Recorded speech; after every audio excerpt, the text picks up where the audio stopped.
All right, well, good morning again. We're so glad you guys are here. It feels crazy. We've been out of church 2 weeks in a row, so it feels kind of weird for this year to see you all guys here. But we're so glad you guys are here. A couple of announcements as we get started.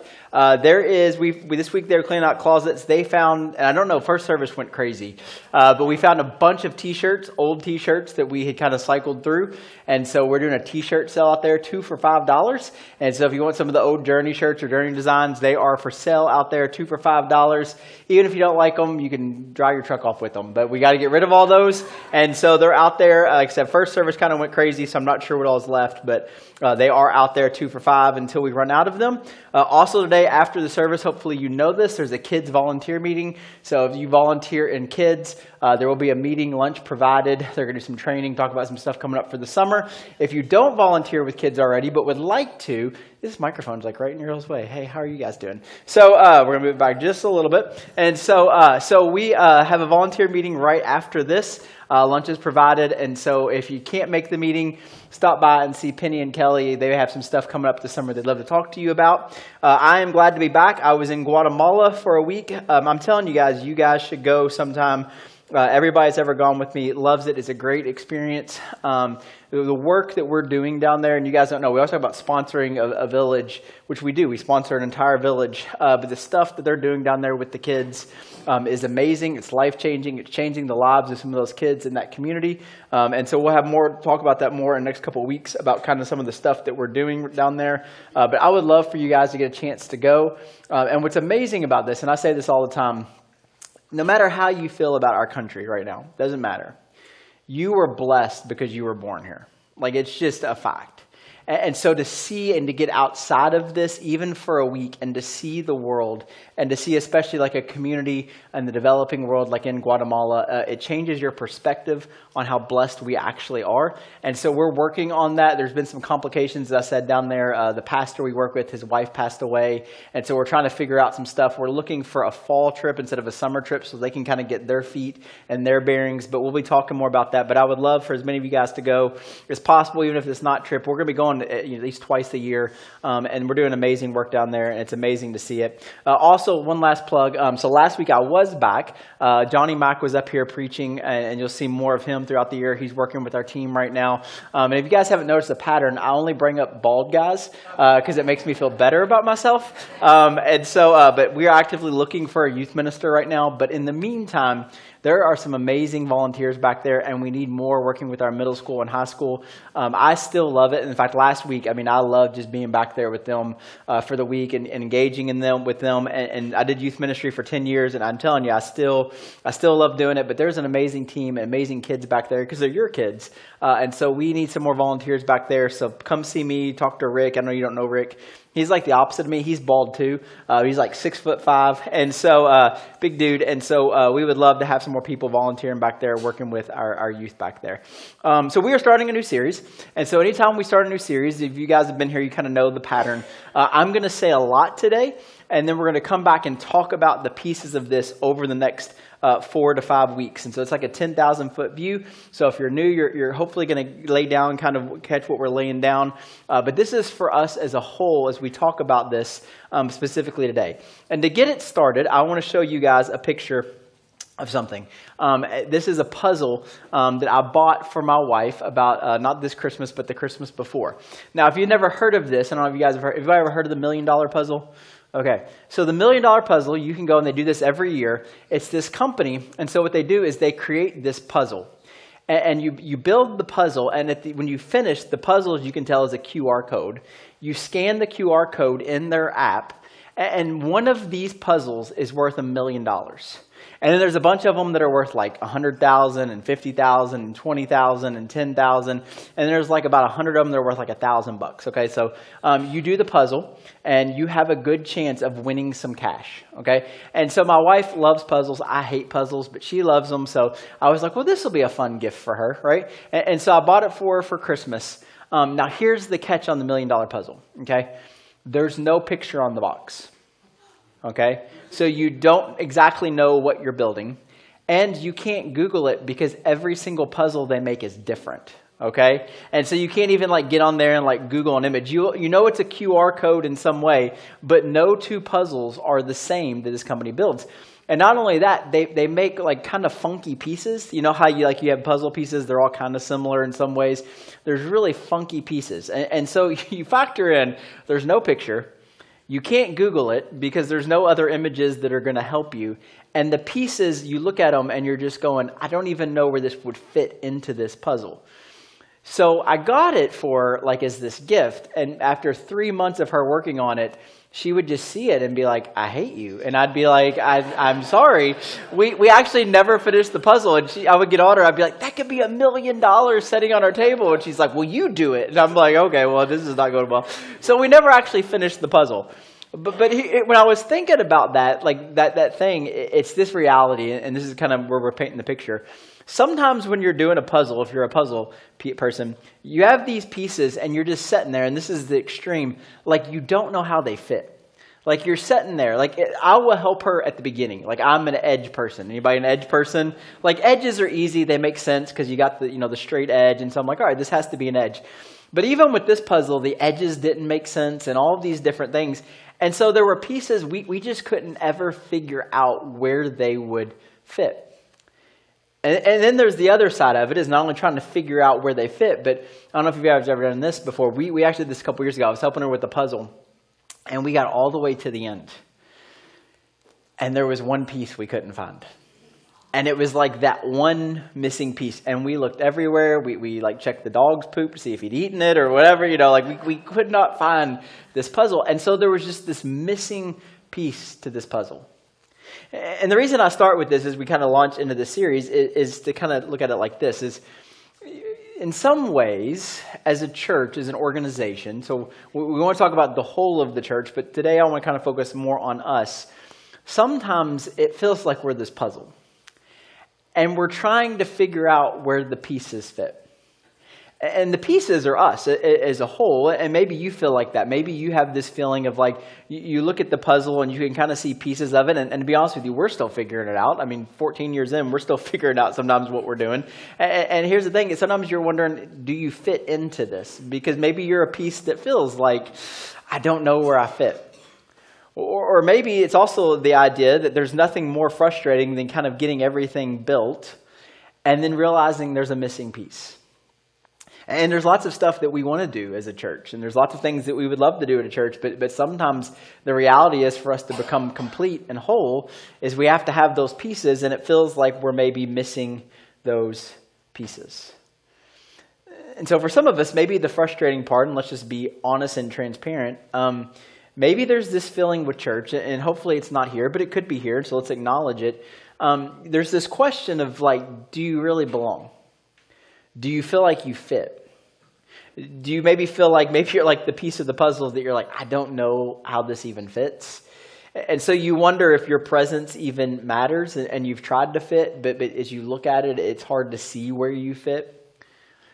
Or maybe you feel like you kind of look around and you're okay, I see where these pieces make sense, but you're shaped differently. You think differently, or you see things differently than maybe everybody else. And so there's this feeling you don't know where you fit into the bigger picture.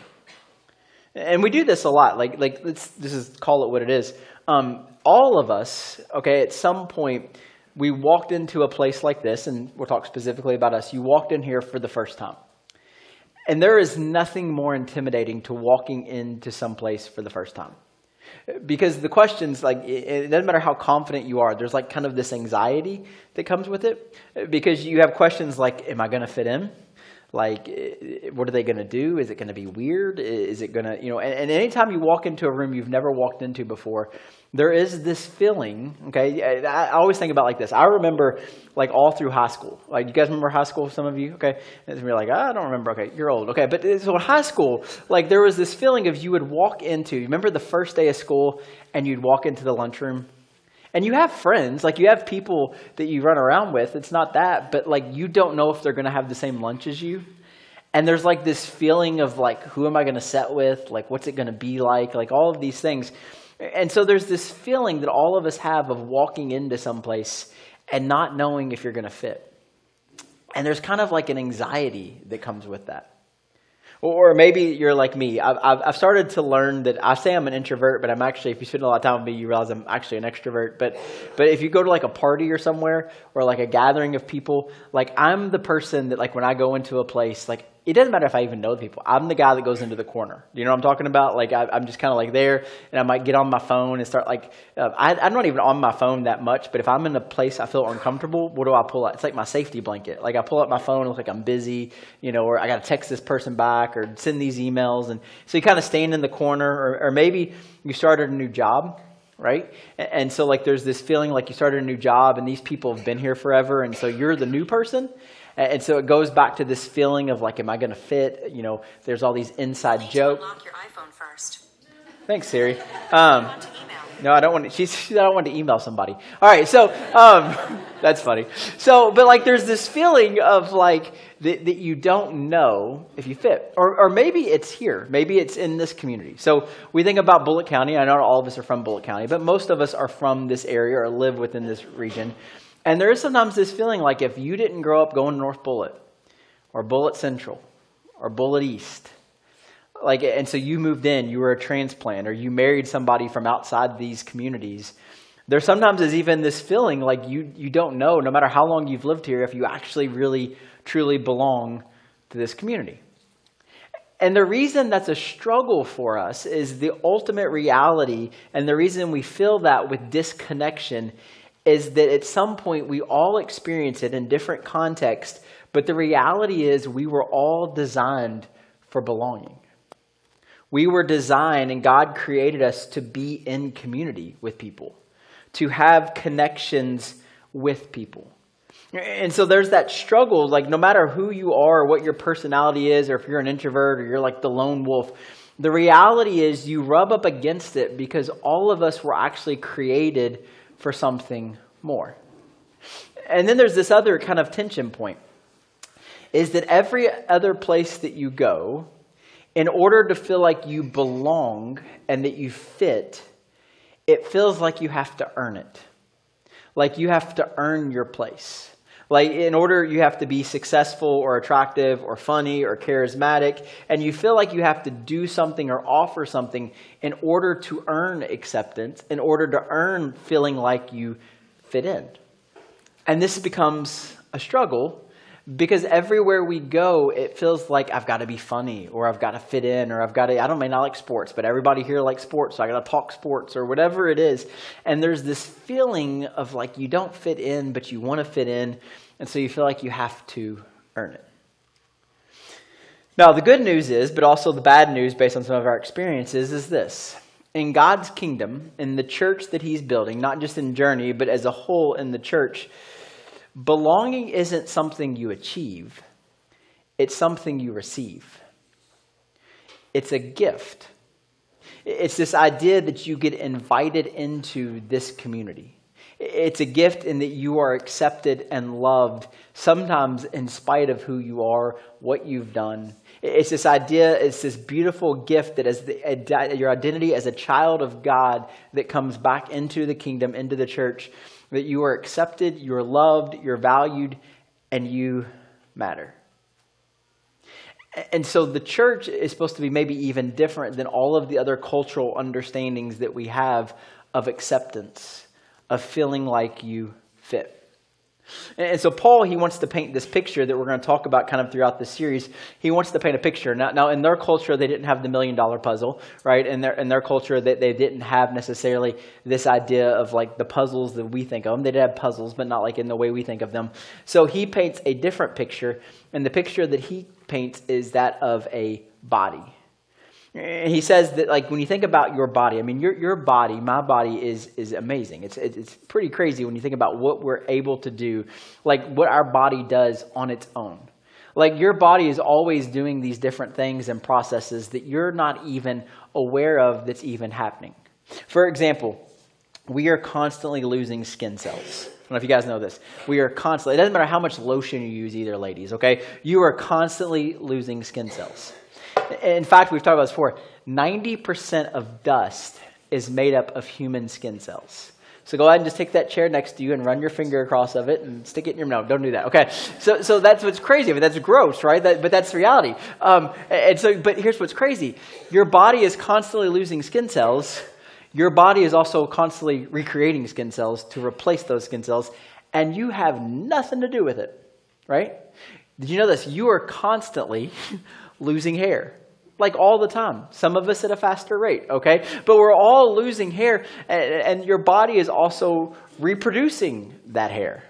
And so there's all of these things. I mean, when you think about your immune system, when you think about your digestive system, when you think about all these things, I mean, our bodies, like our eyes and all of these things, I mean, they are amazing. And so what Paul wants to paint a picture of is this reality is that our body is a whole, and it's made up of all of these parts. And when we think about the parts of the body, we often think of the big ones. Like I got to keep my brain healthy and my heart healthy and my lungs healthy and my kidneys and all this stuff. But the reality is it's the whole that makes it complete. And the reality is you might keep your lungs healthy and your brain healthy and your heart healthy and all of these things.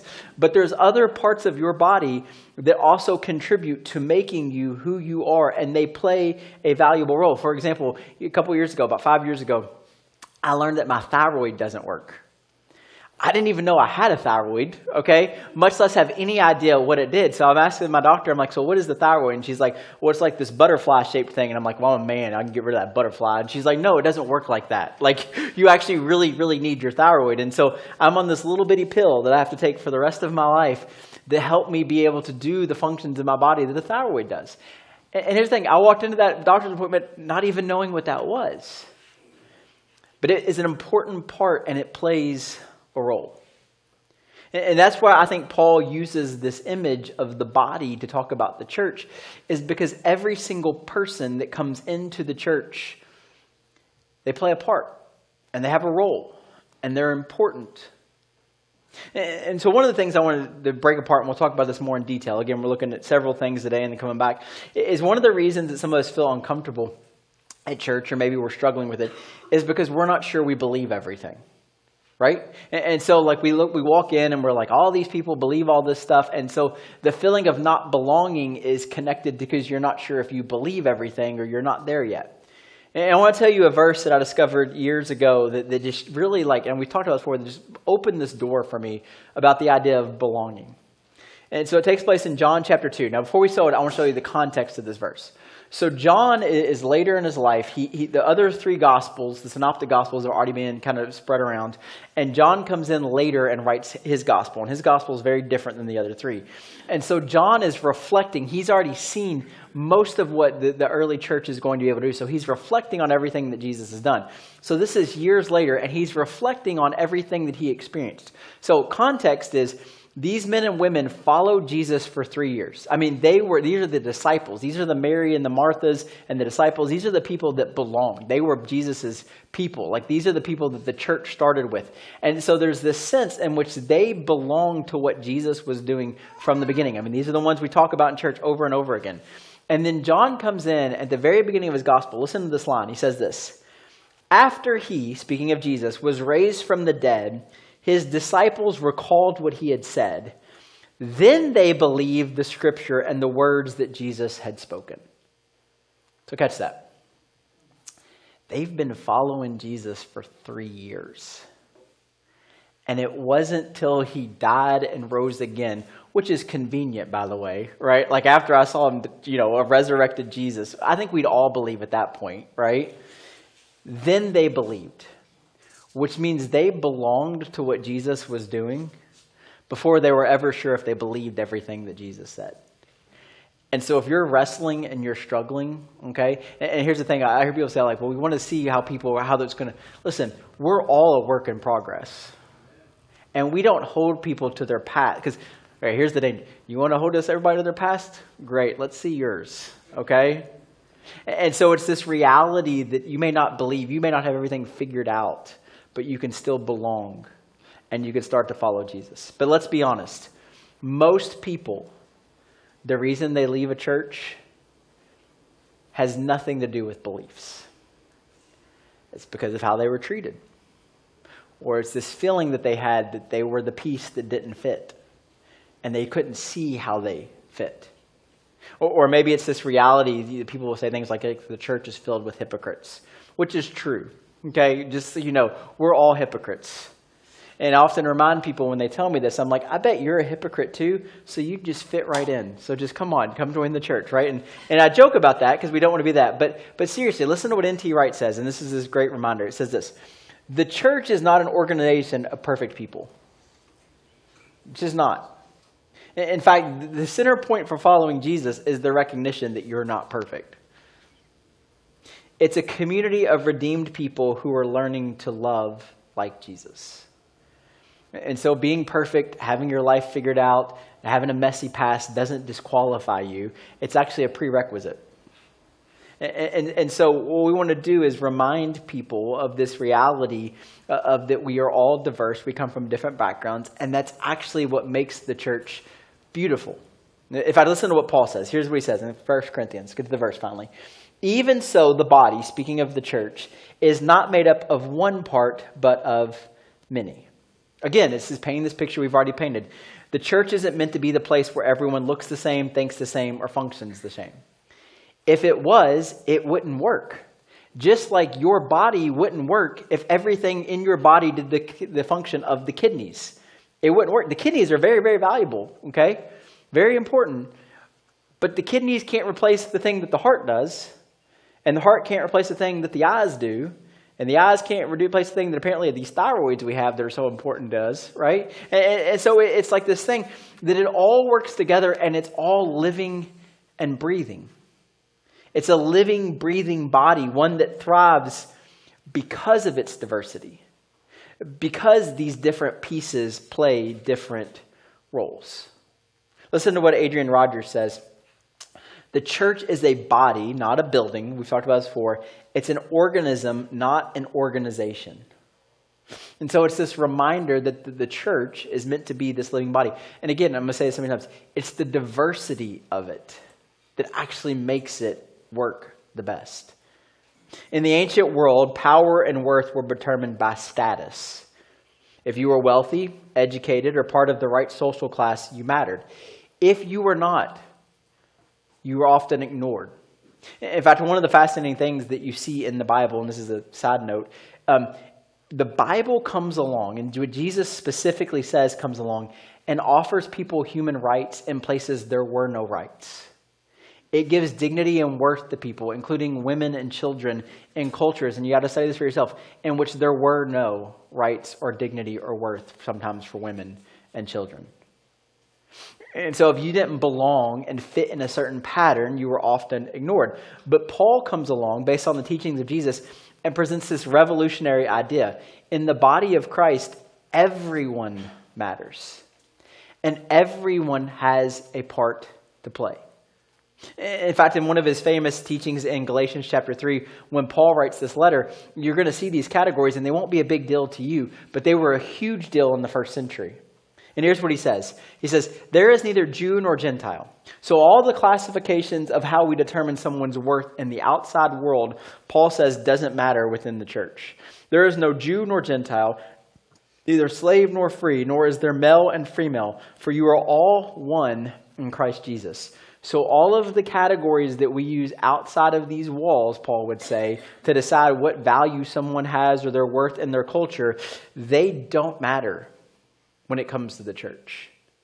Every person, regardless of their background, their struggles, or their skills, is essential and a part of the body. What this means is that you do matter. Your voice matters, your story matters, and your gifts matter. It also means you don't have to fit into a certain mold to belong in the body of Christ. The church is at its best when it embraces the full spectrum of humanity. When people of different cultures, abilities, and life journeys come together as one. Let me tell you a fun fact, just in case you didn't know. Okay, so there's around 2.5 billion, almost 3 billion Christians in the world.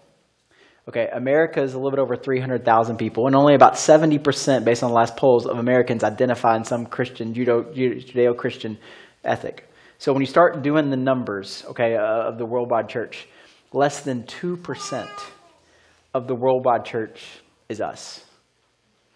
There's a lot of diversity out there, And if you think the church has to look like us, you're going to hate heaven one day. I hate to break it to you, okay? But it's when these different cultures and all of these things and the diversity of the church comes together, it's what makes it so beautiful. Now, specifically for us in our context, here's this. We often compare ourselves to other things. And the church historically has done this in a terrible way, okay? So if you don't feel like you're a talented person in the sense that like you can't preach or you can't teach a lesson or you don't want to do that, or you can't play a guitar, or you can't sing, or you can't run slides. Everybody can run slides, or you can't. We need sound engineers. We need some of the stuff, but if you can't do these things, like you're just an ordinary person, do you really make a difference? And Paul's what he's teaching is he just shuts this down, and he reminds us that every single part of the body is important, no exceptions. Listen to what Francis Chan says. You are not just a spectator in God's kingdom. You are a vital part of the body of Christ, and without you, something is missing. And the reality is your role in church, in the body, matters even if you don't see it. Right? This is what Paul, he goes on with this imagery. He says this in 1 Corinthians 15. If the foot should say, because I am not the hand, I do not belong to the body, it would not for that reason stop being part of the body. And if the ear should say, because I'm not an eye, I do not belong to the body, it would for that reason not stop being a part of the body. And so he's kind of painting this in his mind comical kind of picture, is that parts of the body can't just like to go to each other and be like, well, because I'm not you. Everybody talks about the eyes, and everybody talks about the heart, and everybody talks about the foot. Because I'm not that, then I'm not important. One of the things that we've done is we have assumed if we're not, I just lost my sermon because somebody sent me a text. Thanks, guys. No. All right. We assume that if we're not one of these roles, and so we highlight stage gifts, okay? So a stage gift would look like this. It's what I do. It's getting on the stage. Listen, the reason I'm on the stage is because I got here first. That's the reality. There's other people that can do what I do. And so whether it's leading worship or preaching, if we can't do those things, sometimes we don't feel like we might have a meaningful gift. And we've done a horrible job at talking about that because there's so many things, just like the body, that has to happen in order for us to do this. For example, if there weren't kids volunteers back there, all of our kids would be in here right now. And do you know what would happen? Nothing. Would it? Right? You guys come in and you like the coffee we drink because, without those people, you don't have the coffee every week. Right? Without the people running the sound, you couldn't hear me, or the people, especially online, you couldn't hear me. Right? And so it's all of these people coming together and offering these things back. And so it all plays a role, not in just what the church is doing, but what God is doing. Some of us, we think that if we're introverted or quiet, we don't have much to contribute. And that's not true at all. Some of us, we believe that our past mistakes disqualify us from being part of God's work. And here's what I would argue. The people, when they think about this, that they think that they're disqualified because of their past, those are often the best stories and the most impactful people in the community because they've been on the other side. They know what it's like, and they're more accepting of people and loving of people because that's a part of their story. God has intentionally designed each of us for a unique purpose. Some of us are gifted to lead from the front, and others are called to serve behind the scenes. Some of us are gifted with words, others with compassion, some with creativity and problem solving, some organization. Listen, if you don't know anything else about me, some of you know I am not an organized person. It takes organization to do what we're doing here. None of these roles are more or less valuable, just like the human body. A heart isn't more important than a liver, and a brain isn't more important than the lung. All of these things work best and create the whole when they work together, and this is true of the church. Listen to what John Piper says. When we come together as the body of Christ, our differences don't divide us, they strengthen us. Max Lucado says it this way, going back to the puzzle analogy. Every believer is a necessary piece in God's puzzle. Without you, the picture is incomplete. And so Paul, he's painting this picture beautifully about how important everybody is into this body, into the church. And then he kind of goes in a different way. He says this, he says, and the other thing you have to understand is that when one part suffers, the whole body suffers. For example, you can't just say, I have cancer just in my lung, or I just have cancer in my shoulder. That thing will affect eventually the rest of the body, right? And so the reality is if one part suffers, other parts suffer. And listen, we have to identify that and deal with that. He goes on to say in 26, if one part suffers, every part suffers with it. If one part is honored, every part rejoices with it. And this is supposed to be one of the most powerful dynamics of being a part of the community. Listen, it's the recognition that sometimes things are unhealthy. And when things are unhealthy, just like you go to a surgeon, you go to the doctor, we have to deal with those things. At the same time, it's also for us as individuals, this realization of having a community that walks with you and acknowledges the highs and the lows. Having a community of people that come around you in the lows, in the parts of life that are uncomfortable. Coming around you and supporting you. See, in our world, relationships can often feel transactional. If you have something to offer me, then I'll have something to offer you. And it's this transaction. People support you and they're behind you when it's convenient, but when things get messy, what do people do? They disappear. But the body of Christ is meant to be different. It's the reality that we should be a place, and I say should because we've got to get better at this. When you are struggling, your family, your body comes around you to support you. When you're grieving a loss, your community should come around you and support you, just as the body would do. When you're celebrating a victory, your church, family, your people here, your body rejoices with you. This is what belonging truly looks like. It's not just showing up on Sundays and going through the motions. It's about building relationships where you know that you are seen, you're known, and you're loved. It's about having people who will pray for you, encourage you, and stand by you. And let me say this, as our church, I can't speak for all churches, I hope this is all their goals. We want to be healthy. And we are committed to getting to a place where we are healthy. Because we believe God started something in us and with us. And I love what Philippians 1 says. It says this in verse 6. Being confident of this, that he who began a good work in you will carry it out unto completion.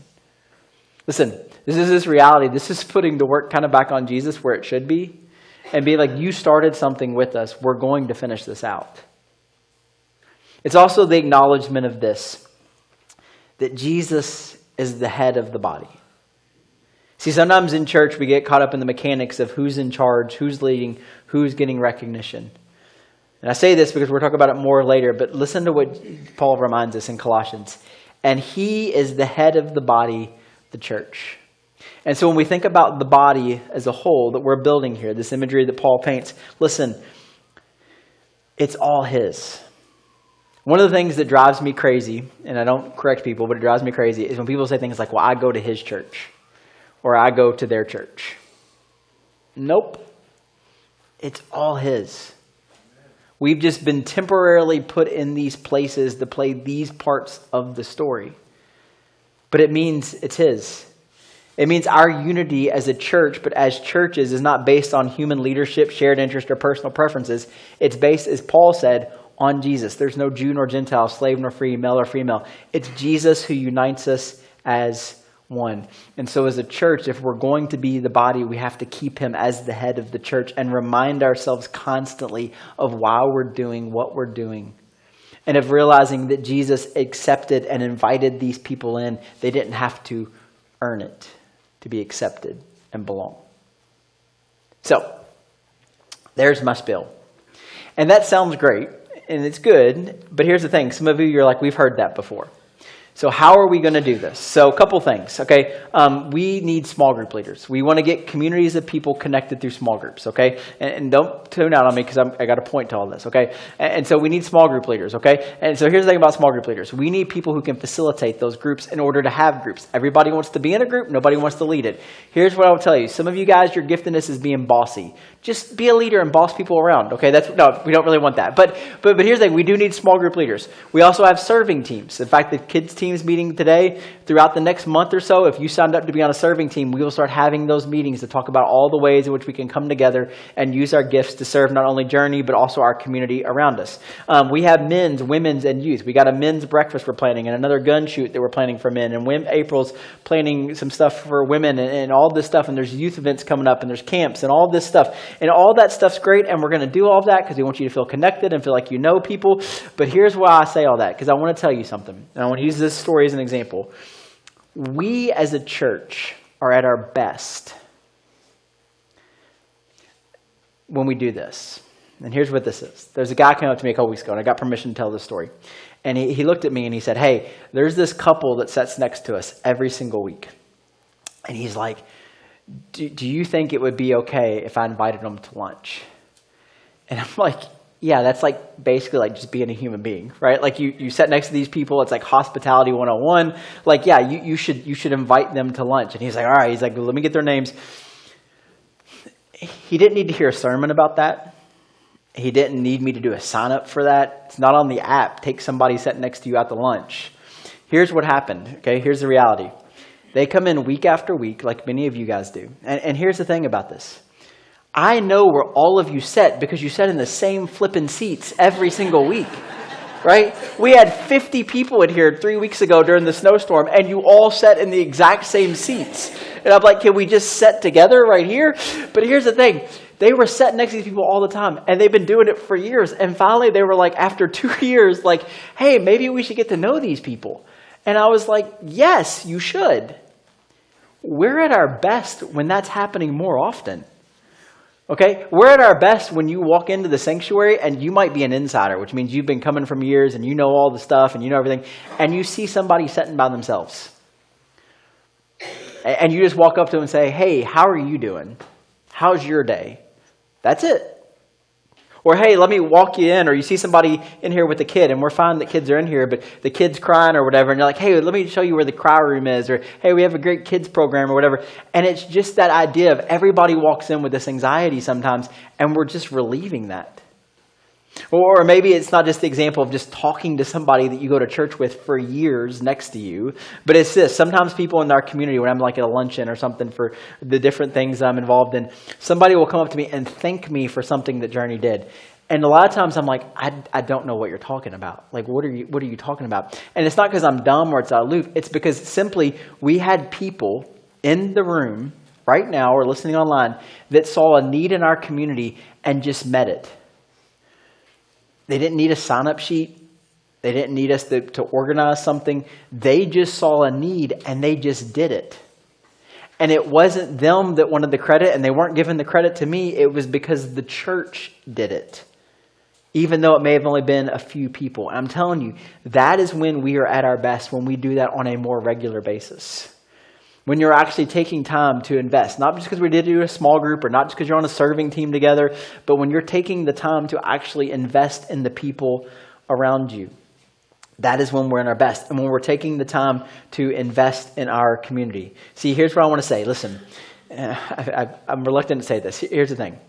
We believe that you belong here and you matter.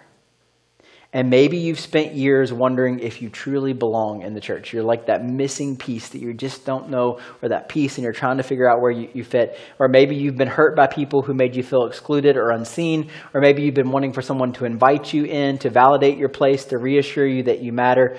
And here's the truth. I believe that every person, listen, all of the problems that we have as a church and things we got to figure out, I truly believe God's already given us the people to solve all those things.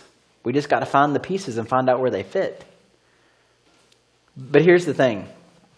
If you hear this and you go, well, we've been trying, but we still don't feel like we fit. Listen, when people leave Journey, and I'm just going to be transparent. This is not preacher. This is me. It hurts. Like, it hurts when every family leaves. And people are like, we didn't know you left. Yeah, I knew you left, okay? It doesn't hurt me as bad when someone leaves Journey and finds another community of believers to connect with. That's okay.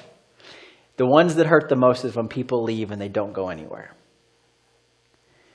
Because we feel like you should belong. You should get involved. You should. Listen, we want to help you. We feel like you fit. And so, listen, you've been given gifts. You are unique in your way, but you might just be that piece that we need.